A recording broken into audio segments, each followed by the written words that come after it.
बहुत समय पहले की बात है। दूर किसी मोतीपुर नामक गांव में सभी लोग हंसी खुशी से रहते थे। पूजा की मां की मृत्यु होने के बाद पूजा अकेली ही रहने लगी, जिस वजह से दीपक ने अपनी बेटी के लिए उसने शीला नाम की लड़की से शादी करी, जिसकी एक प्रिया नाम की बेटी थी। शीला ने प्रिया और पूजा दोनों को ही एक समान प्यार दिया, लेकिन जैसे जैसे दोनों बड़े होते गए, शीला का ध्यान सिर्फ प्रिया पर ही जाते गया। ये बात पूजा को बिल्कुल भी पसंद नहीं थी कि अब उसकी माँ उसको पहले जैसा प्यार नहीं करती, और समय के साथ साथ शीला ने अपने रंग दिखाने शुरू कर दिए। हर सौतेली माँ की तरह शीला ने भी पूजा के साथ सौतेला व्यवहार करना शुरू कर दिया, और साथ साथ प्रिया भी पूजा को पसंद नहीं करती थी। शीला सिर्फ अपनी बेटी प्रिया से ही प्यार करती, और बेचारी पूजा को समय पर खाना भी नहीं देती, और हमेशा ही उसे काम न करने पर ताने मारती रहती। पूजा बहुत ही अच्छे और ईमानदार स्वभाव की लड़की थी, लेकिन प्रिया अपनी माँ की तरह ही बहुत घमंडी और लालची थी, और हर सौतेली माँ तो सौतेली ही होती है। भले ही शीला और प्रिया पूजा के साथ सौतेला व्यवहार करती, लेकिन पूजा ने हमेशा से ही उन दोनों को अपना माना। इतने अत्याचार करने के बाद भी आज तक पूजा ने कुछ नहीं कहा, लेकिन फिर भी उसे दिल से बहुत बुरा लगता कि उसकी सौतेली बहन और सौतेली माँ उसके साथ ऐसा क्यों कर रही है। शीला पूजा से काम करवा रही थी, यहाँ तक तो ठीक था, लेकिन अब शीला पूजा से ज्यादा काम करवाने लगी और उसको 2 दिन में एक बार ही खाना देती, वो भी अगर काम पूरा होता तब। और प्रिया का क्या था, वो अपनी जिंदगी में बहुत मजे कर रही थी और बहुत ही खुशी से रह रही थी। वो अपनी माँ को बिना बताए भी कहीं घूमने चली जाती तो शीला उसे कुछ नहीं कहती, और अगर वहीं पूजा किसी काम से बाहर जाती तो शीला उसे मारती और खाना भी नहीं देती। दीपक को इन सारी बातों का कुछ नहीं पता था, क्योंकि दीपक के आते ही दिखाने के लिए शीला घर के काम करने लगती और पूजा के ऊपर प्यार जताने लगती। पूजा डर से कुछ नहीं बताती थी, क्योंकि शीला ने उसे धमका रखा था। अब वो यही सोचती थी कि इससे अच्छे तो वो अकेली ही रहती, क्योंकि उसकी सौतेली माँ के आने से उसके ऊपर बस अत्याचार ही हो रहा था। जब भी दीपक आता तो पूजा चाहती कि वो सारी बातें अपने पिता को बता दे, लेकिन फिर उसे अपनी माँ की बात याद आती है कि शीला ने कह रखा था कि अपने पिता को ये सारी बातें नहीं बताना, वरना वो उसकी बहुत पिटाई करेगी। और यही सोचकर पूजा ने अभी तक अपने पिता को कुछ नहीं बताया। पूजा एक समय पर ही खुश रहती। वो रात के समय जब उसके पिता आ जाते, वो थोड़ा समय अपने पिता के साथ बिताती और खुशी खुशी रात में सो जाती, वरना पूरे दिन वो उदास ही रहती। काम करते करते वो बहुत थक जाती, लेकिन शीला या प्रिया को इन सारी बातों से कोई फर्क नहीं पड़ता था। शीला तो बस यही चाहती थी कि उसके घर का काम होते रहे। शीला को पूजा से कोई भी मतलब नहीं था, वो काम के लिए ही पूजा से बात करती, वरना प्रिया और शीला पूजा से बहुत नफरत करती। वैसे ही दोनों के दोनों बेचारी पूजा को हर वक्त ताने मारती रहती कि उसकी माँ उसे छोड़कर चली गई और हमारे पल्ले छोड़ गई। किसी तरह पूजा अपनी उदास जिंदगी जी रही थी। रात को वो घर का सारा काम करके लेट सोती और सुबह सुबह जल्दी उठती। उसको थोड़ा ही समय मिलता आराम करने का, लेकिन अगर शीला उसे दिन में आराम करते वक्त देख लेती तो उसको बहुत मारती। एक दिन पूजा आराम से बैठकर खाना खा रही होती है, तभी शीला आती है और कहती है, अच्छा जी, तो ये महारानी आराम से बैठकर खाना खा रही है। शायद इसको मेरी आवाज सुनाई नहीं दे रही। क्यों रे करम चली, इतने देर से आवाज लगा रही हूँ, सुनाई नहीं देता? माँ, मैं बस खाना खा रही थी, मुझे थोड़ी ज्यादा भूख लगी थी, इसलिए मैंने सोचा कि पहले खाना खा लेती हूँ, फिर घर के काम कर लूंगी। हाँ, अब तो तुझ घर की नौकरानी है, ज्यादा महारानी बनने की कोशिश मत कर, जा कामों में लग जा। हाँ माँ, थोड़ा सा ही खाना बचा है, खा लेती हूँ, फिर कर दूंगी। अच्छा, तो अब तेरी तो जबान निकल आई है। कुछ दिनों से तू मेरे को जवाब देने लगी है। तेरी इतनी हैसियत नहीं कि तू मुझे अब उल्टा जवाब दे। एक तो तुझे इस घर में रहना और खाना दे रही हूँ, लेकिन फिर भी इन्हें आराम चाहिए। दिन भर बस आराम ही करती रहती है। माँ, ये बात मेरी समझ से बाहर है कि आप मुझसे इतना काम क्यों करवाती हैं? क्यों करवाती हूँ? क्योंकि तू मेरी सौतेली बेटी है। पहले भी तो आप मुझे प्यार करती थी ना, लेकिन आप अब सिर्फ प्रिया को ही प्यार करती हैं। आप जितना काम मुझसे करवाती है, उतना काम अगर आप प्रिया को कहेंगे तो प्रिया तो उसका आधा काम भी नहीं करेगी। मैं अपनी बेटी को काम करने के लिए क्यों कहूँगी? वो मेरी बेटी है और मैं चाहती हूँ कि वो एकदम ऐशो आराम से रहे। उसे बड़ा करके मुझे नौकर नहीं बनाना है। हाँ तो माँ, मुझे भी बड़ा होकर नौकर नहीं बनना है। अब मैं परेशान हो चुकी हूँ आपके तानों से और मैंने सोच लिया है कि आज मैं पिताजी को बता दूंगी कि आप मुझ पर कितने अत्याचार करती हो। अच्छा ठीक है, बता दियो। शायद तुझे पता नहीं कि उसके बाद तेरा क्या होगा। जो भी होगा देखा जाएगा, पर आज मैं पिताजी को बता दूंगी। सुशीला को बहुत गुस्सा आता है और वो पूजा का हाथ पकड़ती है और बाथरूम में जाकर उसे बंद कर देती है। माँ, खोलो दरवाजा, मुझे माफ कर दो। मैं पिताजी से नहीं कहूँगी, मुझे माफ कर दो। इतनी जल्दी तो ये दरवाजा नहीं खुलने वाला। जब तक तेरे पिता नहीं आ जाते तब तक ये दरवाजा नहीं खुलेगा। बड़े जवान चलने लगी है तेरी। माफ कर दो माँ, आज के बाद मैं कभी ऐसा नहीं कहूँगी और आपके बोलने से पहले घर के सारे काम कर दूंगी। अब तो जितनी मर्जी माफी मांग ले, अब ये दरवाजा तो रात को ही खुलेगा। अंदर बाथरूम में पूजा बहुत रो रही होती है, लेकिन जैसा कि शीला ने कहा कि रात को ही दरवाजा खुलेगा और वैसा ही होता है। शीला रात को ही दरवाजा खोलती है। फिर पूजा शीला से माफी मांगती है। ये दिन शायद तुझे याद रहेगा। अब मुझसे जबान लड़ाने से पहले ये दिन एक बार याद कर लियो। ऐसे ही किसी तरह पूजा की जिंदगी बीत रही थी। एक दिन शीला पूजा को दूसरे गांव से अपने लिए चूड़ियां लाने को कहती है। अरे पूजा, दूसरे गांव में जाकर मेरे लिए चूड़ियां लानी है तुझे। लेकिन माँ, चूड़ियां तो यहाँ पर भी मिल जाएगी। मैंने बोला ना तुझे, उसी गांव से चूड़ियां लानी है। मैं हर बार उसी गांव से चूड़ियां लाती हूँ। वहाँ पर चूड़ियां बहुत अच्छी मिलती है। माँ, हर बार आप जाती हैं, तो इस बार भी आप चले जाइए, क्योंकि मैं अकेले इतनी दूर कैसे जाऊंगी। कैसे जाएगी का क्या मतलब है? इतना भी दूर नहीं है वो गांव, बीच में एक जंगल पड़ता है, चली जाइयो। पूजा ने अपनी माँ को ज्यादा बातें नहीं बोली और वो उदास मन से ही दूसरे गांव की तरफ निकल पड़ी। जैसा कि शीला ने कहा था कि बीच में एक जंगल पड़ता है, वैसे ही गांव के बीच में एक जंगल पड़ता था। जब पूजा जंगल में पहुंची तो उसे थोड़ी भूख लगने लगी और वो जंगल में आकर फल ढूंढने लगी। थोड़ी दूरी पर जाने के बाद उसे एक फल का पेड़ दिखाई दिया। उसने फल तोड़े और वो थोड़ी देर बैठकर खाने लगी और जब वो आगे गई तो उसे वहाँ पर एक गुफा दिखाई दिया और गुफा के अंदर 2 रास्ते थे। तभी वहाँ पर एक जादूगरनी प्रकट हुई।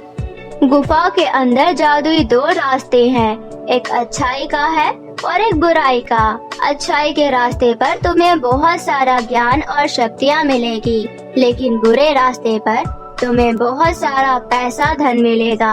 अब तुम बताओ, तुम्हें कौन सा रास्ता चुनना है? मैं अच्छाई के रास्ते पर जाना चाहती हूँ। माँ ने मुझे हमेशा सिखाया है कि ज्ञान से बढ़कर कोई चीज नहीं होती। पैसा तो आता रहेगा, लेकिन ज्ञान से बढ़कर कोई चीज नहीं। मैं अच्छाई के रास्ते पर जाऊंगी। ठीक है, तुम अच्छाई के रास्ते पर चली जाओ। और फिर पूजा अच्छाई के रास्ते पर चली जाती है। अच्छाई के रास्ते पर जाते ही उसे एक बूढ़े बाबा दिखते हैं। उन्हें बहुत प्यास लग रही होती है। बाबा जी, क्या हुआ? आपको कुछ चाहिए? बेटी, मुझे बहुत तेज प्यास लगी है, मुझे पानी पिला दो। फिर पूजा अपने चारों तरफ देखती है। थोड़ी दूर जाने के बाद उसे एक नदी दिखती है। वो नदी में से पानी लाती है और उन बूढ़े बाबा को पिला देती है। बूढ़े बाबा खुश हो जाते हैं और पूजा का धन्यवाद करते हैं। फिर पूजा और आगे जाती है। तब एक छोटा बच्चा दिखता है जिसकी बॉल पेड़ में फंसी हुई थी। दीदी, मेरी बॉल पेड़ में फंस गई, उतार दोगी क्या? हाँ, मैं अभी तुम्हारी बॉल पेड़ से उतार देती हूँ। फिर पूजा उस छोटे बच्चे की बॉल पेड़ से उतार देती है। वो छोटा बच्चा भी पूजा को थैंक यू बोलकर फिर से खेलने लगती है। पूजा भी और आगे जाती है। तभी उसे एक परी दिखती है और वो कहती है, तुमने अच्छाई का रास्ता चुनकर बहुत अच्छा किया। तुम दिल की बहुत अच्छी हो और तुमने सभी की मदद की। उन बूढ़े बाबा को पानी पिलाया और उस छोटे बच्चे की बॉल उतार दी। और जैसा कि तुम्हें एक जादूगरनी ने बताया कि तुम्हें बहुत सारी ज्ञान की बातें और शक्तियाँ मिलेगी, मैं ही तुम्हें ज्ञान और शक्तियाँ दूंगी। जिसके बाद परी पूजा को बहुत सारी ज्ञान की बातें और कुछ शक्तियाँ भी देती है। फिर पूजा खुशी खुशी गुफा से बाहर आ जाती है। उसके चेहरे पर एक अलग ही चमक थी और वो बहुत खुश थी। वो सोचती है कि अभी तो उसे चूड़ियाँ लानी है। अरे अभी तो मुझे चूड़ियाँ भी लानी है और शाम होने को आई, बहुत टाइम लग जाएगा। कोई बात नहीं, जल्दी से चली जाती हूँ। पूजा के इतना कहते ही उसके सामने चूड़ियाँ आ जाती है।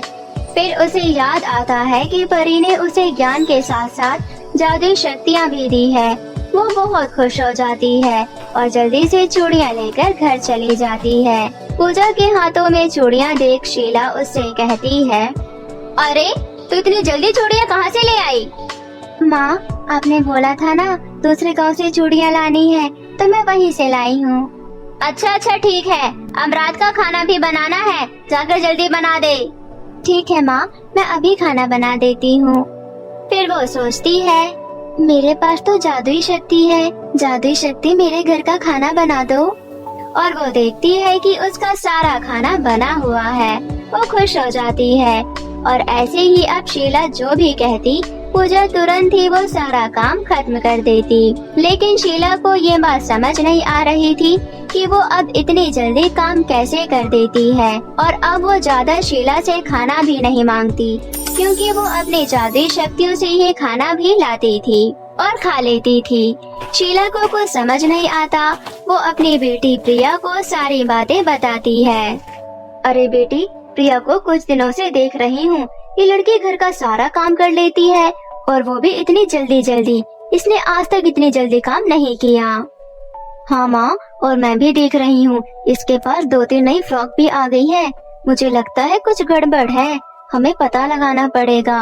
हाँ, हमें पता लगाना चाहिए कि क्या बात है। ऐसा सोचकर दोनों माँ बेटी पूजा के पास जाती हैं।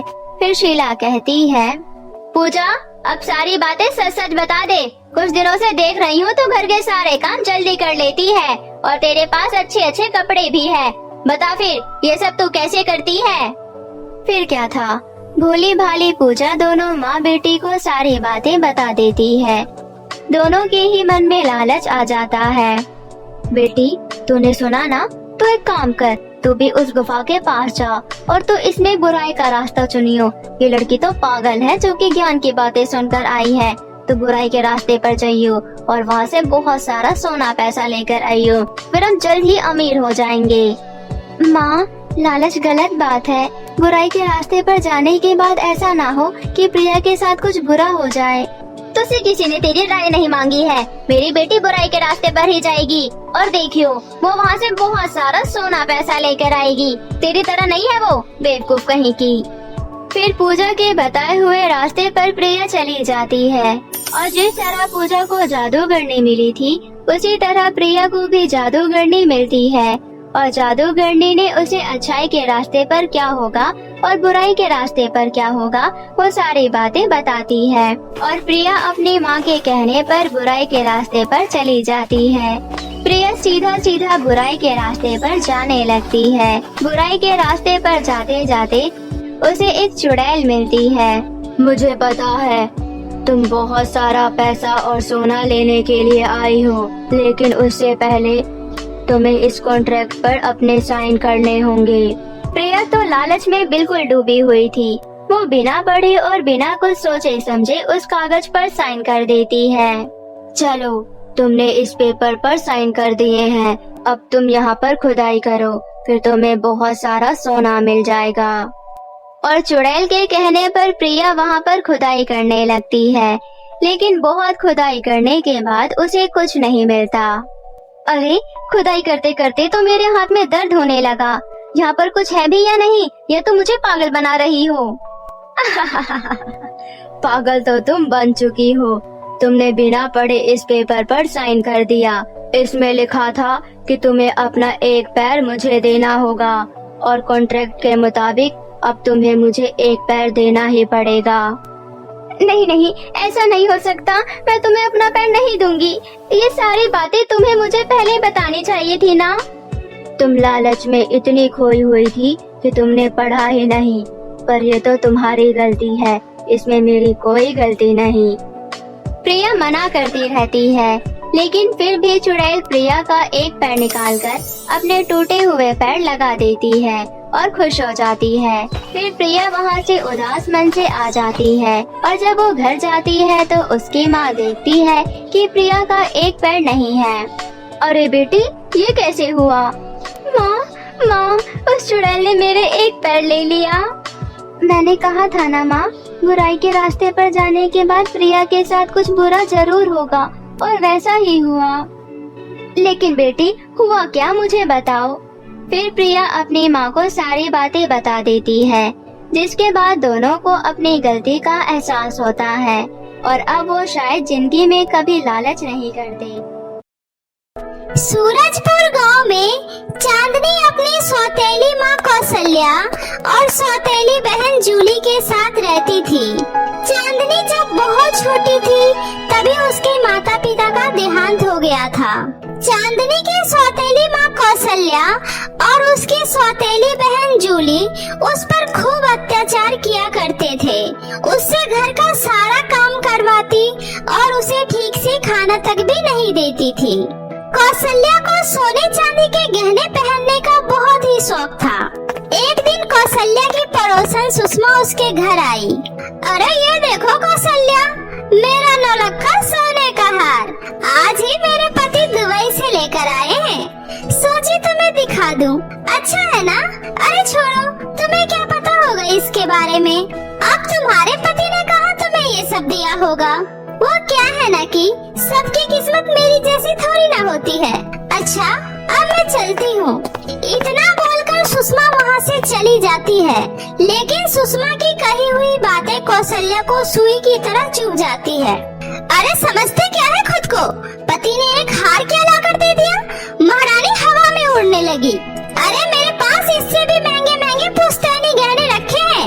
ये गरीब लोग होते ही ऐसे हैं, चार पैसे आते ही हवा में उड़ने लगते हैं। मैं भी किसी से कम नहीं हूँ। मैं भी उसे अपने गहने दिखाऊंगी और फिर पूछूंगी किसके पास ज्यादा गहने हैं। आई बरी। अरे मेरी प्यारी माँ, ये अकेले में किससे बातें कर रही हो? कुछ नहीं। वो चांदनी कहाँ है? मुझे क्या पता, होगी किचन में। चांदनी, चांदनी कहाँ मर गई? जी माँ, आपने मुझे बुलाया? वो मैं किचन में रोटी बना रही थी। ठीक है, वो सब छोड़ और जा। मेरे ये सारे पुश्तैनी गहने हैं, इसे संभाल कर अच्छे से नदी से साफ करके ले आ। रखे रखे धूल जम गई है। और सुन, अच्छे से चमका कर लाना, समझ गई? ठीक है माँ। अब खरी खरी मेरा मुंह देखेगी या जाएगी? जा अब देखती हूँ सुषमा कैसे मेरी बराबरी करती है। इधर चांदनी सारे गहने लेकर नदी में धो रही होती है, तभी गलती से सारे गहने उसके हाथ से छूटकर नदी में बह जाते हैं। हे भगवान, ये मुझसे क्या हो गया? अब मैं माँ को क्या जवाब दूंगी? गहने कहाँ चले गए? अरे कोई पकड़ो इसे। अरे मेरी फूटी किस्मत, अब तो माँ मुझे मार डालेगी। हे भगवान, मैं क्या करूँ? चांदनी वही नदी के किनारे बैठकर रो रही होती है। रोते रोते उसे बहुत देर हो जाता है। फिर वो दुखी मन से डरते डरते घर आ जाती है। मनहूस, कहाँ थी अब तक? लगता है मार खाए तुझे बहुत दिन हो गए हैं, इसलिए तेरा घर के कामों में मन नहीं लग रहा। सुबह से घर का सारा काम वैसे ही पड़ा हुआ है, कौन करेगा? तेरी मरी हुई माँ या तेरा बाप? अभी कर देती हूँ माँ। अच्छा सुन, जो गहने तुझे साफ करने के लिए दिए थे, कहाँ रखी है? ला दे, मुझे पहनना है। माँ, वो गहने तो। अरे क्या ये वो लगा रखी है? लेकर आना। फिर चांदनी माँ को डरते हुए सारी बात बताती है। यह सब सुनकर तो कौशल्या का गुस्सा सातवें आसमान पर चला जाता है। क्या? तूने मेरे सारे गहने नदी में डुबा दिए? अरे करमचली, गहने डुबाने से पहले तू क्यों नहीं उसी में मर गई? कमीनी, तेरी हिम्मत कैसे हुई मेरे गहने डुबाने की? मैं तुझे जिंदा नहीं छोड़ूंगी। मुझे मत मारो माँ, मुझे माफ कर दो, मैं आपके पैर पकड़ती हूँ, प्लीज माँ मुझे माफ कर दो। लेकिन कौसल्या उसकी एक नहीं सुनती है और चांदनी की खूब पिटाई करती है। तभी जूली बोलती है, माँ ये ऐसे नहीं मानेगी। माँ गहने इसने नदी में बहाए हैं ना, अब इसी को बोलो नदी से गहने ढूंढ कर लाएगी। हाँ सुन कमीनी, अब जा और नदी में से मेरे सारे गहने लेकर आ। मुझे किसी भी कीमत पर मेरे गहने चाहिए, वरना तेरी खैर नहीं। अगर गहने नहीं मिले तो मैं तेरा वो हाल करूंगी जो तुम सोच भी नहीं सकती। चल अब जा और गहने के साथ ही घर में कदम रखियो। चांदनी रोते रोते नदी के किनारे चली जाती है और वहीं बैठकर रोने लगती है। हे भगवान, ये मुझसे क्या हो गया? मैं इतनी बड़ी और गहरी नदी में से माँ के गहने कैसे ढूंढूं? हे भगवान, अब मैं क्या करूं? अगर गहने नहीं मिले तो माँ मुझे मार डालेगी। चांदनी काफी देर तक वहीं बैठकर रोती है। फिर वह सोचती है, अगर बिना गहने के घर गई तो माँ मुझे जान से मार डालेगी। माँ के हाथों से मरने से अच्छा है मैं खुद ही इस नदी में कूदकर अपनी जान दे दूं। यह सोचकर चांदनी नदी में कूद जाती है। चांदनी जैसे ही नदी की गहराई में जाती है तो उसे एक समतल जमीन दिखाई देता है जहाँ एक अलग ही दुनिया बसी हुई थी। वह थोड़ा आगे जाती है तो उसे दो जादुई नदी दिखाई देती है। एक नदी लाल रंग की होती है और दूसरी नदी पीले रंग की होती है, जिसमें से आवाज आती है, जादुई नदी में तुम्हारा स्वागत है लड़की, मेरी नदी में आओ। यहाँ तुम्हें बहुत सारे धन दौलत मिलेंगे। यहाँ तुम्हें तुम्हारी जरूरतों का सारा सामान मिलेगा और तुम यहाँ एक रानी की तरह अपनी जिंदगी गुजार सकती हो। नहीं नहीं लड़की, तुम उस लालची नदी के बहकावे में मत आओ। चांदनी, मेरी नदी में आओ। यहाँ तुम्हें बस जो तुम्हें चाहिए वही मिलेगा। चांदनी थोड़ा सोचकर बोलती है, जादुई नदी जी, मैं आपके पानी में ही आना चाहती हूँ। मुझे मेरे लिए कुछ नहीं चाहिए, ना ही मुझे धन चाहिए। मैं तो यहाँ बस पानी में अपने माँ के गहने की तलाश में आई थी। कृपया करके आप मुझे मेरी माँ के गहने दे दीजिए। मुझे आपसे और कुछ नहीं चाहिए। चांदनी के इतना बोलते ही दोनों नदी वहाँ से गायब हो जाती है और वहाँ एक बहुत ही खूबसूरत परी प्रकट होती है। जादुई नदी में तुम्हारा स्वागत है चांदनी। यह सब क्या है और आप कौन है और ये मैं कहाँ हूँ? घबराओ मत चांदनी, यह परियों की दुनिया है और ये जादुई नदी है। हम इस नदी में डूबने वाले हर किसी का इसी तरह से परीक्षा लेते हैं, जिस परीक्षा में तुम पास हो गई। बताओ तुम्हें क्या चाहिए? मुझे मेरी माँ के गहने चाहिए और मुझे कुछ नहीं चाहिए। परी चांदनी को उसकी माँ के गहने दे देती है। साथ ही परी चांदनी को खूब सारे सोने और चांदी देती है, लेकिन चांदनी उसे नहीं लेती है। परी जी, मुझे आपसे ज्यादा कुछ नहीं चाहिए। मुझे बस 10 सोने के सिक्के चाहिए, जिससे मेरी सहेली महक की माँ का इलाज हो सके। और मेरी माँ के गहने मुझे दे दीजिए, बस मुझे और कुछ नहीं चाहिए। ठीक है, तुम्हारी जैसी मर्जी, ये लो, जाओ और हमेशा खुश रहो। और फिर परी चांदनी को नदी से बाहर किनारे पर पहुंचा देती है। चांदनी खुशी खुशी अपनी माँ के सारे गहने लाकर दे देती है। गहने देखकर कौसल्या बहुत ही हैरान होती है। ए लड़की, सच सच बता, ये गहने कहाँ से आए? क्योंकि नदी में गहने डूबने के बाद उसे ढूंढना तो नामुमकिन है। बता, कहाँ से लाई है? और ये तेरे हाथ में सोने के सिक्के कहाँ से आए? ला, दिखा इसे। यह सोने के सिक्के मुझे जादुई नदी वाली परी ने दिया है। परी, वो कहाँ मिली तुम्हें? और फिर चांदनी अपनी माँ को जादुई नदी वाली बात बताती है। यह सब सुनकर कौसल्या बोलती है, अरे मूर्ख लड़की, तूने परी से और भी गहने क्यों नहीं मांगे? और वो जो तुम्हें सोने चांदी दे रही थी, लिए क्यों नहीं? कौसल्या चांदनी को फिर से एक चाटा लगा देती है।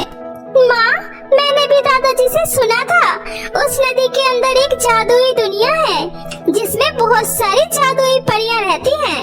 माँ, क्यों ना हम खुद वहाँ जाकर परी से ढेर सारे गहने और सोने मांग कर ले आए? अरे वाह बेटी, कितनी होशियार हो गई है मेरी बच्ची। चलो बेटी, हम वहाँ से और भी सोने चांदी लेकर आते हैं।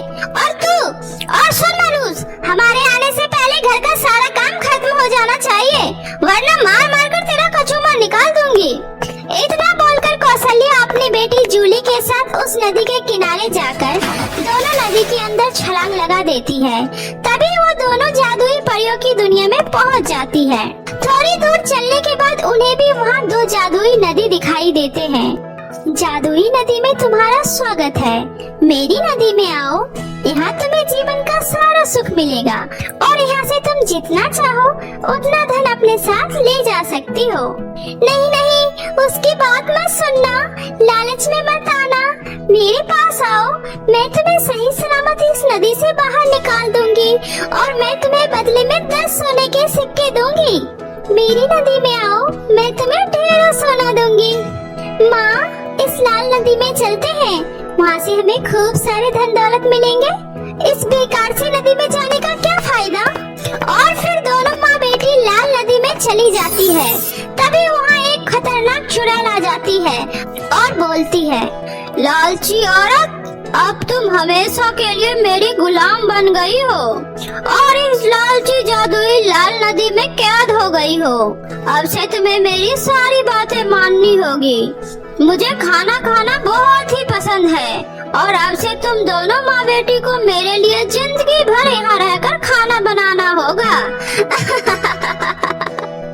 नहीं, मुझे माफ कर दीजिए, हमें जाने दीजिए, प्लीज हमें छोड़ दीजिए। कौशल्या और जूली दोनों उस चुड़ैल के सामने बहुत गिड़गिड़ाते हैं, लेकिन चुड़ैल उसकी एक नहीं सुनती और उससे खूब सारे काम करवाने लगती है और वह दोनों हमेशा के लिए वहीं कैद हो जाते हैं। और इधर चांदनी खुशी खुशी अपने घर में रहने लगती है।